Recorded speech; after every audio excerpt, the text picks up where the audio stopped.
দর্শক, এই মুহূর্তে দেখছেন আপনারা যে বাংলাদেশ ছাত্রলীগের আয়োজনে আসলে রাজধানীর বঙ্গবন্ধু এভিনিউ থেকে একটি বিক্ষোভ মিছিল বের হয়েছে। মহানগরের বিভিন্ন ইউনিটের আসলে নেতাকর্মীরা রয়েছেন এবং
নেতাকর্মী আসলে উপস্থিত হয়েছে।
আমরা বলেছি বাংলাদেশ আওয়ামী লীগ একটি ফ্যাসিস্ট দলে রূপান্তরিত হয়েছেন। সারা বাংলাদেশে সহ পৃথিবীর বিভিন্ন জায়গায় আনাচে কানাচে ওই ফ্যাসিস্ট দলের প্রেতাত্মারা লুকিয়ে আছে এবং তারা বিচরণ করতেছে। সারা বাংলাদেশের মানুষ এই জুলাই আগস্ট আন্দোলনের মাধ্যমে, অভ্যুত্থানের মাধ্যমে আওয়ামী ফ্যাসিস্ট সহ যারা এই দেশে রাজত্ব কায়েম করেছিলেন একনায়কতন্ত্রের, যারা এই দেশে গুম খুন হত্যা করেছিলেন, তাদেরকে বিতাড়িত করেছেন। সেই প্রেতাত্মারাই পৃথিবীর বিভিন্ন জায়গায় অনেকে জেল লুকিয়ে আছেন, কেউ কেউ ছড়িয়ে আছেন, কেউ কেউ ওখানে বাস করছেন।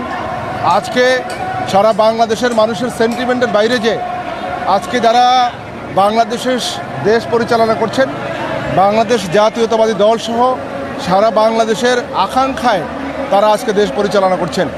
কিন্তু বাংলাদেশের মানুষের আকাঙ্ক্ষা এবং বাংলাদেশের মানুষের যা ধারণ করে বাংলাদেশ আওয়ামী লীগ সবসময় তার বিরুদ্ধে অবস্থান করে। সেজন্যই আজকে আমরা দেখতে পাচ্ছি যে আমাদের এই অন্তর্বর্তী সরকারের একজন গুরুত্বপূর্ণ উপদেষ্টা তিনি একটি বিদেশ সফরে গেছেন। আমরা দেখতে পেলাম সেখানে কয়েকজন আওয়ামী লীগের প্রেতাত্মা যারা বাংলাদেশের বিরুদ্ধে অবস্থান করে, বাংলাদেশের জনগণের বিরুদ্ধে অবস্থান করে, তারা তার সাথে খারাপ আচরণ করতেছেন বা করছেন। আমরা এই নিন্দা জানাই এবং আশা করব যে দেশে ঘটনা ঘটছেন তারা এদের বিরুদ্ধে ব্যবস্থা গ্রহণ করবেন। আমরা দেখলাম যে স্বৈরাচার সরকারের একজন পররাষ্ট্রমন্ত্রী হাসান মাহমুদ তিনি বিএনপির কাঁধে ভর করতে চান। তিনি বলার চেষ্টা করছেন তিনি গণতন্ত্র পুনরুদ্ধারে বিএনপির সাথে একত্রিত হয়ে কাজ করবেন। ওনার এই বক্তব্য কীভাবে দেখেন? বাংলাদেশের সেই রাতের অন্ধকারের নির্বাচনের যিনি একজন রূপকার, তথাকথিত পররাষ্ট্রমন্ত্রী সাবেক, আপনারা তার সম্বন্ধে যারা মিডিয়া ব্যক্তিত্ব আছেন খুব ভালো করেই তার সম্বন্ধে জানেন। তিনি হেন কথা নেই যেটা বিএনপির বিরুদ্ধে বলেন নাই, বাংলাদেশের মানুষের বিরুদ্ধে বলেন নাই। কিন্তু সময়ের পরিবর্তনের সাথে সাথে যে কথাগুলি তিনি আজকে বলছেন, বাংলাদেশ জাতীয়তাবাদী দল বারবার শেখ হাসিনা সহ সবাইকে বোঝানোর চেষ্টা করেছিলেন যে আপনারা যা করছেন তা ঠিক নয়, বাংলাদেশের মানুষের বিরুদ্ধে অবস্থান নিয়েছেন। আজকে হয়তো বা তিনি অনুধাবন করতেছেন যে তারা বাংলাদেশের মানুষের বিরুদ্ধে ছিলেন। আজকে হয়তো তার সেই শুভবুদ্ধি হয়েছে বা তার মাথার জ্ঞান খুলেছে যে আমরা যা করেছি ভুল করেছি, সেজন্য হয়তো তিনি এইরকম প্রলাপ করছেন। এছাড়া অন্য কিছু মনে করছি না আমি।